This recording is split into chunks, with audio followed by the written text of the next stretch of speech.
Exodus chapter 19, verse 1 through 5. Verse 1 through 6. I keep saying 5. I don't know why. In the third month, when the children of Israel were going forth out of the land of Mizraim, the same day came they into the wilderness of Sinai. For they were departed from Rephidim and were come to the desert of Sinai and had pitched in the wilderness. And there Yasharal camped before the mount. And Moshe went up to Elohim, and Yah called unto him out of the mountain, saying, Thus shalt thou say to the house of Jacob, and tell the children of Israel, You have seen what I did unto the Egyptians, and how I bore you on eagle's wings, and brought you into myself. Now therefore, if you will obey my voice indeed, keep my covenant, then you shall be a peculiar treasure unto me above all people, for all the earth is mine.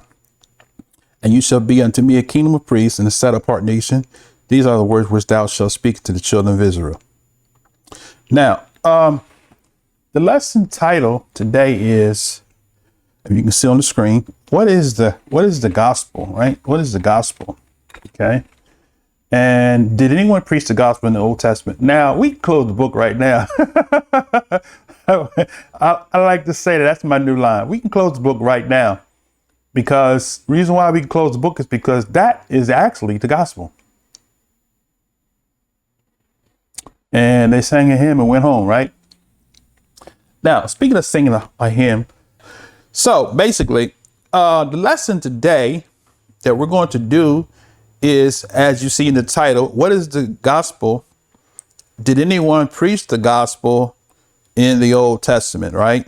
So that's my point of a reference is Exodus, when the Most High called the nation of Israel, right, from Egypt, and he met them in the wilderness the same day, right, the third month when they came forth out of Egypt. The Most High gave them, he preached unto them the gospel. Now, a lot of Hebrews, we don't use the word gospel, but for the sake of the teaching, because that's where you are, and or maybe not you specifically, but that's where many people are. So we're going to use that word just to bring clarity to the message. What is it that we should be preaching, right? So the lesson is entitled, What is the gospel? Did anyone preach the gospel in the Old Testament?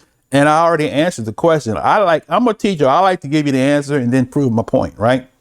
So I gave you the answer. And in the interim, in the beginning of this session, we read from Exodus chapter 19, 1 through 6. That is the gospel, right? If you zoom in on verse 5, right? If you will obey my voice indeed, right? And keep my covenant, right? You shall be a peculiar treasure, right? Isn't that what we want? We want to be treasuresome. We want to be worth something, right? We want to be able to have life abundantly. We want to be able to have peace, right? We want to be able to live in the home we want to live in with peace. We want to have our family living together in harmony. We want to have good cars, plural, right? We want our children to be healthy, whole, wealthy, sound, right? Holistic. We want our marriages to be whole, happy, sound, right? Okay. So that's what the Most High, when he gave the lesson to, everything goes back to the precept. This is the precept. So any other gospel that somebody else preaches is not what the Most High preached. So that's why you got to understand that the gospel is not what we was taught it is, right? We got people trying to tell you that you don't have to obey the Most High's laws and statutes and commandments, but they're preaching the gospel. You can't preach a gospel without preaching the message that the Most High gave the nation of Israel to preach. The true gospel, right? So you're not preaching the true gospel when you are teaching people. We're going to show you this lesson. Now, I have a pre-recorded lesson I did already, and I'm going to play that in this setting. I'm going to offer my commentary. I'm going to pause it as I see the need to interject something additional that the Ruach gives me to share. Right. So the Most High gave the nation of Israel the gospel. And that's it in a nutshell. He said, like I said, verse 5, if you will obey my voice, right? Because you can't, there is good news or glad tidings to those that obey. The Most High said what? If you be willing, right? And obedient, right? Let's pull it up right quick because I want you to see that, right? That ties into the message of the gospel, right? So let's look at, I think there's Isaiah, right? Yoshiyahu, as we say. Okay. Let me see if I can find it. There we go. This is Isaiah chapter 1, verse 19, right? Okay. Just go with me to Isaiah chapter 1, right? I'm not going to put it on the screen. I was going to do that, but I can do it, but I want to talk to you, right? Okay. So Isaiah 1:19 says, if ye or you be willing, right, and obedient, you shall eat the good of the land. That right there, brothers and sisters, you can close the book again because we done already proved to you right here. He said, if you be willing and obedient, you shall eat the good of the land. Now you pick whatever good of the land is to you. You name it. You know, Patti LaBelle had a song, greens, beans, tomatoes, potatoes, you name it, right? You name it, whatever the good of the land is to you, a husband and wife, right? A good house, right?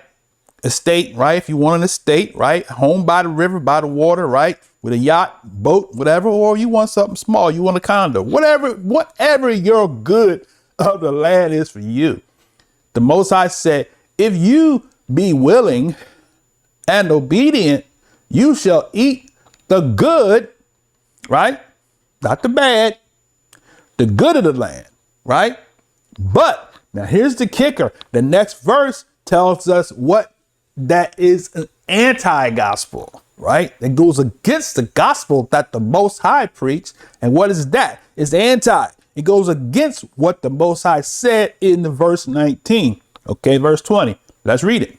It says, but if you refuse, right, and rebel. So when a person says, oh, we're not the law, brother, we got the law nailed to the tree, I'm going to have to start bringing my hammer. I got my hammer over there on the side. I like to be dramatical. Oh, brother, we not under the law. The law's been nailed to the tree, brother. Nailed to the tree, right? The prophet spoke the oracle of Yah, where he said, if you refuse and rebel, right? So when you say, I can't keep that law, know what you're doing? You're refusing to obey and you are rebelling against what? The gospel that's designed to give you what? The good of the land. Oh my mercy. Y'all don't like me now. So if you refuse and rebel, you shall be devoured with the sword. For the mouth of Yahuwah or Yahweh has spoken it. See that? So if you refuse and rebel against what? Exodus chapter 19. If you refuse and rebel against what? The covenant, right? Obey his voice indeed and keep the covenant. So if you refuse and rebel against Exodus chapter 19 and 5, you shall be devoured by the sword. So we see the gospel, right? Doesn't change, hasn't changed. Now you was taught, and we're gonna see that. I have a lesson I did. How long ago was that I did that lesson? Let me see. Oh my mercy. I think it was 8 years ago. I'm much younger in this picture. All right, so you can see my face looking youthful. No gray spots in my beard. Let me see. How long ago was that? That was a while ago. Let me see. I'll tell you in a second. Oh, hold on a second. Because when you see it, you can like, that's you, brother Kazak. Okay, so this lesson here, let's see. I'm gonna see if I can bring it up without playing over and over again. Okay, let's see. No, 2013. How long is that? This is 2021. Okay, what's that? 8 years, right? So this lesson was 8 years ago. I did this lesson 8 years ago, right? So I'm gonna play it in a minute, but I wanted to set the stage, right? So basically, we already told you what the gospel is. Most High, the gospel is the same message, right? Let me straighten up my necklace here. It's kind of crooked. The gospel is the same message, right?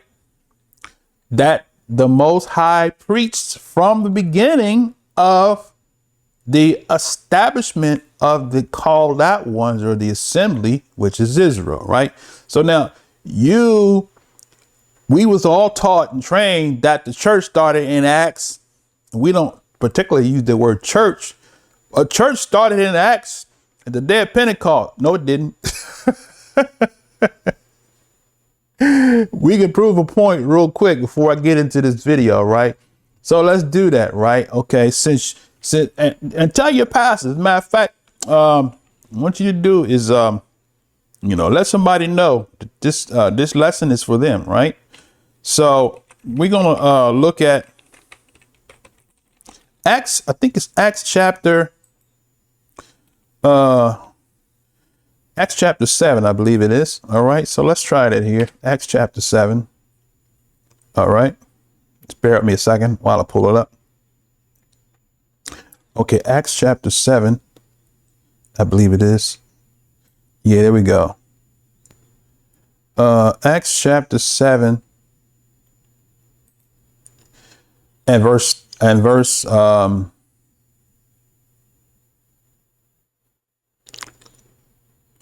let's see, hold on a second. I had my Sefer version up. Let me change it to the King James because it reads proper there, but okay. I gotta get the right verse. Okay. Just bear with me 1 second. Okay. Okay, this verse 38. Got it now. Okay, verse 38. Acts chapter 7. Turn there and you get your sword, right? I'm gonna do it so I can make sure you all with me, right?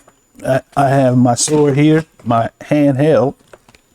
I got my handheld and I got my electronic, but I'm gonna use this one here. So we're gonna go to Acts chapter 7, right? When you get there, say hallelujah, right? I got that from Moray Josiah. Acts chapter 7, right? All right. And what I say, verse 38. Okay. I'm giving my Isha a break.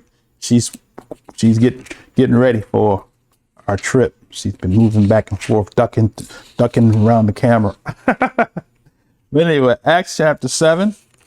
And what I say, 38. Okay. Where's my seeing eye? I don't need my seeing eye glasses. Now I got, this is giant screen print. This is giant. Let me let you see how big it is. I got this from Walmart. See their giant print? Look at that. That's what people, that's like the young people say.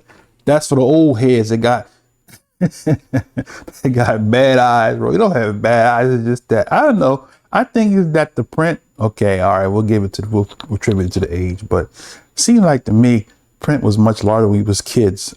Maybe it wasn't, but anyway. So I got this at Walmart for $15, right? Giant, super giant. I think this is a super giant print, right? I would show you the cover, but I got it I have it in a leather case that I bought for $7, a leather case for $7, right? So I treated my Isha and my uncle all to the same sword. Okay, so Acts chapter 7, right? Verse 38. All right. The relevancy, what we're showing you is that when the called out ones was established, what the world uses church, right? That was the first establishment of the church. And I'm using that just for the sake of the teaching, right? Because we know church goes back to Zeus and House of Circe and all of that. But apart from that, I'm trying to meet you where you are so you can go where we want to take you, right? Okay, we'll deal with the names and all these pagan temples and stuff like that in another lesson. But for the sake of this, for the sake of this lesson. All right, so Acts chapter 7, verse 38 says, let's start at verse 37, right? As a matter of fact, let me see where I want to start. Let's start at verse 30. And when 40 years were expired, there appeared to him in the wilderness of Mount Sinai an angel of Yah in a flame of fire in a bush. Verse 31. I think I will get my CNI glasses.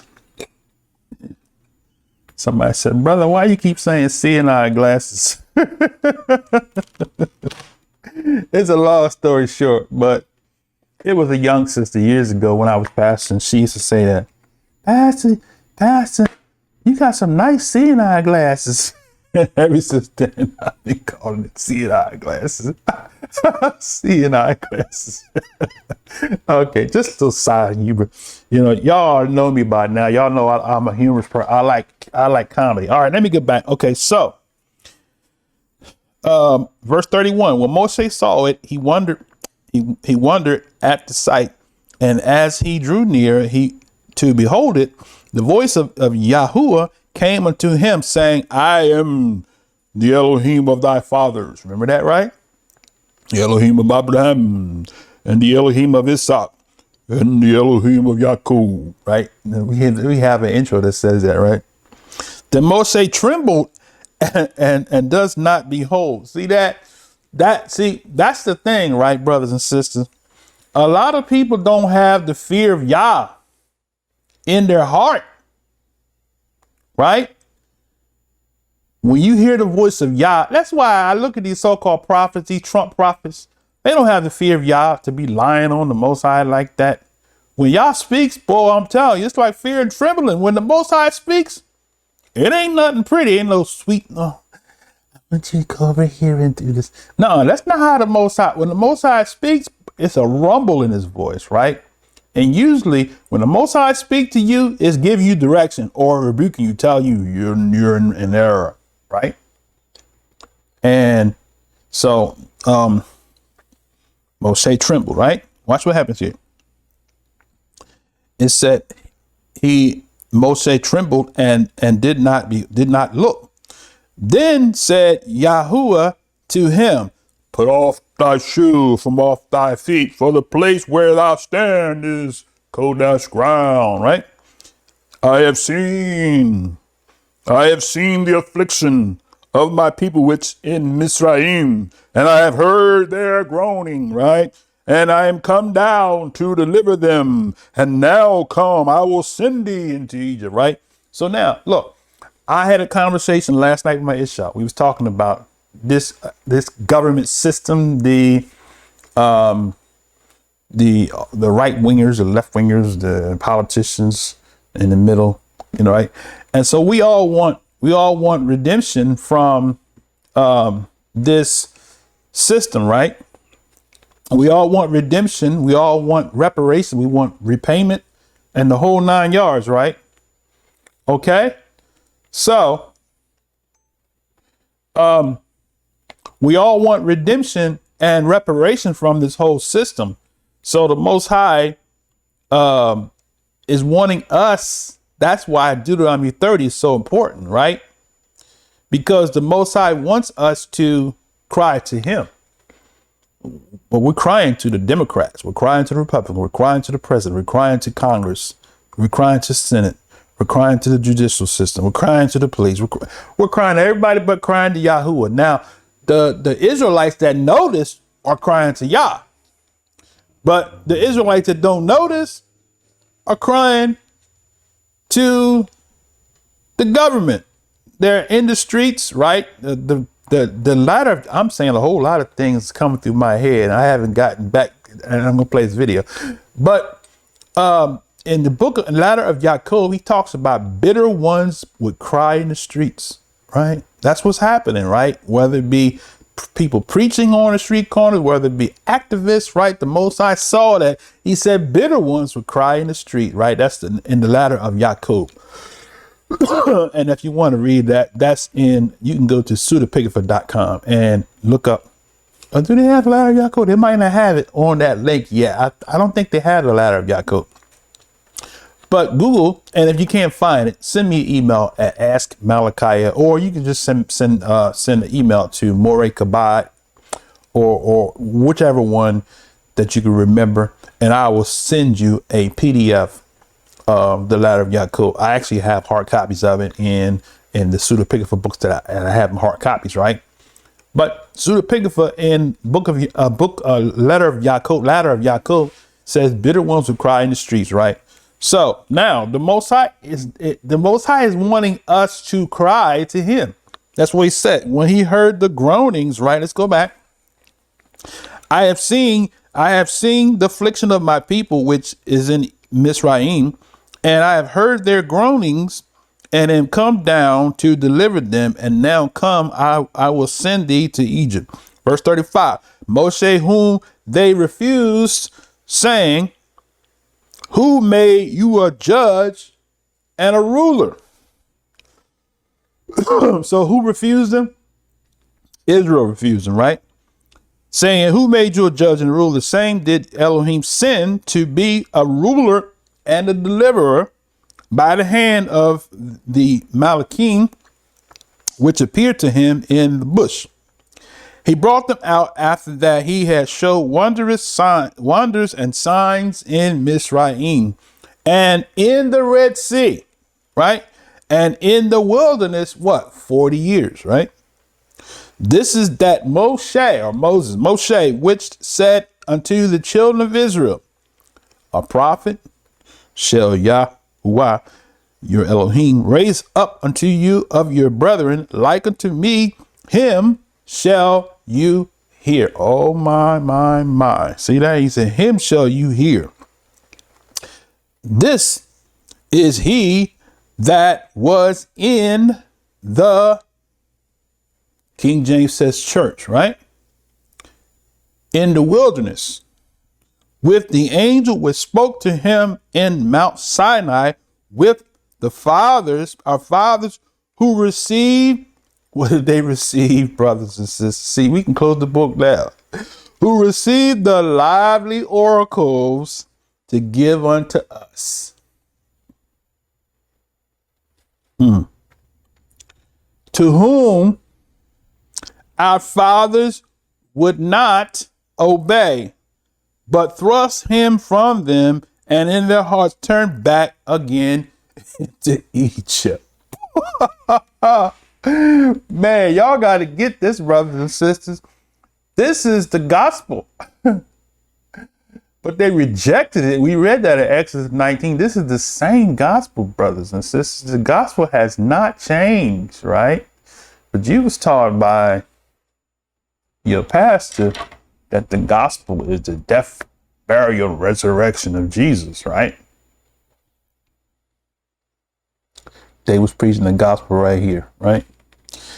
This is so powerful. Now, 8 years later, new revelations have hit me, where now the lesson that we're going to show you in a few minutes, that was 8 years ago, and through 8 years of fasting, praying, seeking the face of Yah, gaining more knowledge in the word of Yah, now it brings me all the way back to the birth of, for you, the church in the wilderness.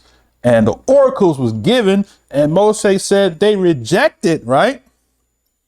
He said, our fathers would not obey. Remember the Most High, if you obey my voice indeed and keep my covenant, you shall be a kingdom of priests, right? He said the people, the fathers would not obey, but thrust him from them, and their hearts turned back to Egypt, right? So they're looking at what? They didn't want to be the government. Oh my, the Messiah said in Isaiah 9, the government shall be upon his shoulder, right? They didn't want to be the government. They wanted to be what? Under the government. Wanted to be dependent upon the government and not be the government. That's a whole nother lesson. The Messiah wants us to be the government, not under the government, right? Isaiah said, for unto us a son is given, for unto us a child is born, a son is given, and the government shall be upon his shoulder. That connects with Revelation 7:11. The Most High said what? That he is going to rule, right? The nations with the rod of iron for 1,000 years, what's called the millennium, right? And the gospel will be preached to all the world. Okay, now I'm jumping ahead, but that same message that he gave the children of Israel when they came out of Egypt is the gospel that never changed. But you think the gospel was first time heard when the Messiah, after the Messiah died? No, it was not. They jumped on the bandwagon. They realized that this gospel that the Most High gave the nation, the church that was born in the wilderness, is the gospel, oh my mercy, that we should be preaching, right? Now, let's go back. We're in Acts chapter 7. Somebody said, brother, where are you at, right? This is not live. This is a recording. So I hear you in the spirits. Acts chapter 7, right? We're verse 39 again, right? To whom our fathers would not obey, but thrust him from them, and their hearts turned back to Egypt, saying unto Aharon, make us deities to go before us, for as for Moshe, right, which brought us out of the land of Mizraim, we would not what is become of him, right? And they made a calf in those days, offered sacrifices unto idols, and rejoiced in the works of their own hands. Then Elohim turned and gave them up to worship the host of heaven. Oh my. As it is written in the book of the prophets, O ye house of Israel, have ye offered to me slain beasts and sacrificed by a space of 40 years in the wilderness? Yes, you took up the tabernacle of Molech and the star of your deity Remphan, figures which you made to worship them, and I will carry away beyond Babylon. So that star, I got some beloved brothers that still hold on to that star. That star is the star of Remphan. David never had a star. You find it to me in this book. Find it somewhere in this book where David had a star, and I'll teach it and I'll wear a star. Right? David didn't have a star. The star is a rebuke to Israel for idolatry, right? Which breaks the commandment where the Most High said, thou shalt not make any likeness of anything that is in the heaven above, right? A star, even though it's a diagram, right, is still a replica of that which is in heaven, right? So you want to debate me on that? Give me a call, 443-480-3166. We can debate all day long, but you're not going to call me because you want to continue to teach deception and lies and folly about the star that we never had. You have an attachment to a star. You should be attached to Yahuwah, right? But I digress. Our fathers had a tabernacle, verse 44. We're in Acts 7:44. Our fathers had the tabernacle witness, right, in the wilderness, as he had appointed, speaking unto Moshe, that he should make it according to the flesh that he had seen, which our fathers that came after brought in with Yahshua into the possession of the Gentiles, whom Yah drove out before the face of our fathers into the days of Dawid. Okay, now that's all I'm going to read. That whole 7th chapter, brothers and sisters, we find here. Now, who is the person speaking in this chapter, right? All right. Inquiring minds want to know. Okay, so this was, it's a continuation. This was Stephania, right? Or what we call Stephen, right? Now, so I want to get back. So what I want you to get is, brothers and sisters, Exodus chapter 19 is the gospel. Shabbat shalom, brothers and sisters. Your brother Kazak Yal at MalachiMinistries.org. And today we have a special treat for you. We're going to deal with the subject of the gospel. So we're going to go straight to the subject of the gospel. We're going to start off in Matthew chapter 4, right? So get your scriptures out. Go to Matthew chapter 4, and we're going to start at verse 23. For those of you that this is your first time viewing us, we call the Messiah by the name he was known by when he walked the face of the earth. We don't call him by this modern name that his name was transliterated to. We call him by his rightful name that his mother and father named him when he walked the face of the earth. And that name is Yeshua. Okay? Having that understanding, let's continue. Yeshua went about all Galilee teaching in their synagogues and preaching the gospel of the kingdom, and healing all manner of sickness and all manner of disease among the people. So now the Messiah was going around preaching the gospel of the kingdom. Now, we have heard over and over again that the gospel is the life, the birth, the death, and resurrection of the Messiah. That's the gospel. No, it's not.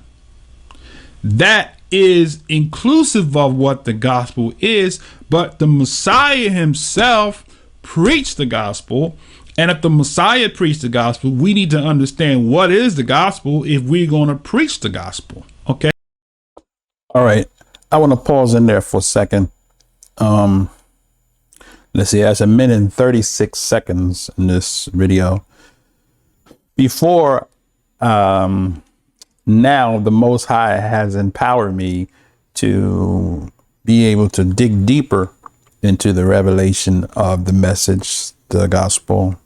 And one of the things that I think I didn't address in that video was that Yochanan, the immerser, he actually preached the gospel. So what I want to do is just read, then we're going to go back to the video.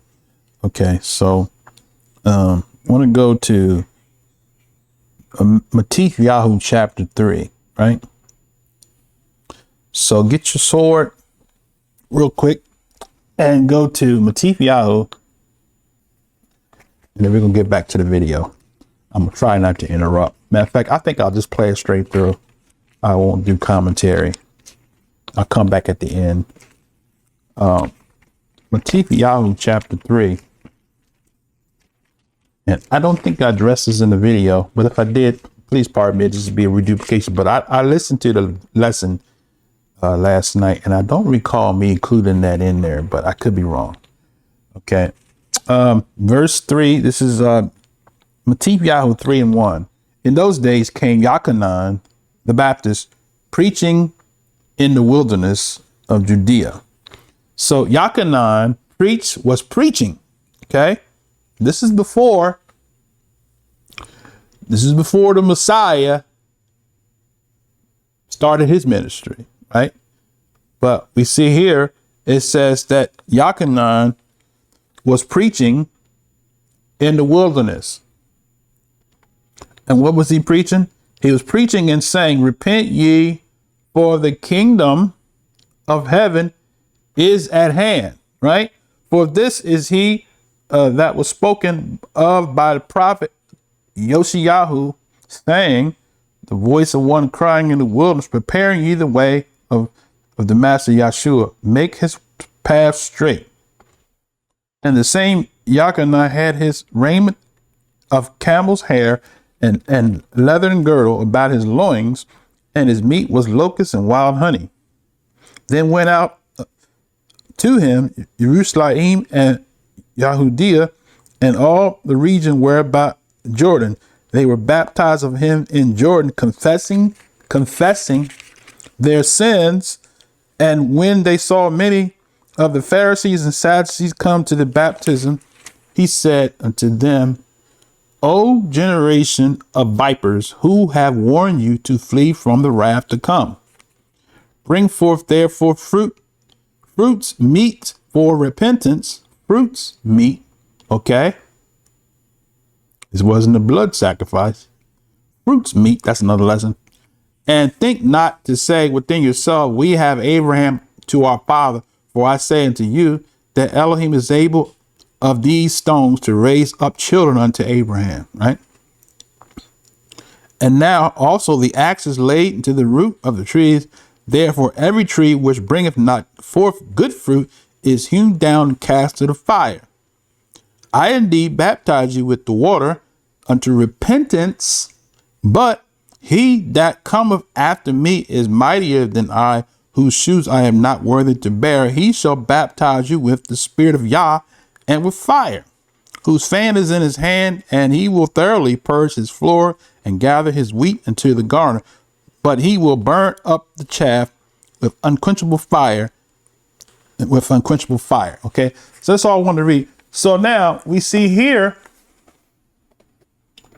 that Yachanan was preaching, and he was preaching the gospel of the kingdom, preparing the way to let them know that the Most High was about to do something with the nation, right?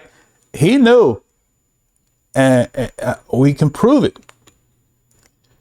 that the Most High's precept was about to be reinstated, which is what he promised in Exodus chapter 19. He knew the religious leaders of that day was wicked. That's why he went off on the Pharisees, right? Those were the ones that had the law. Okay, so Yachanan, I just wanted to interject that into this lesson. Yachanan had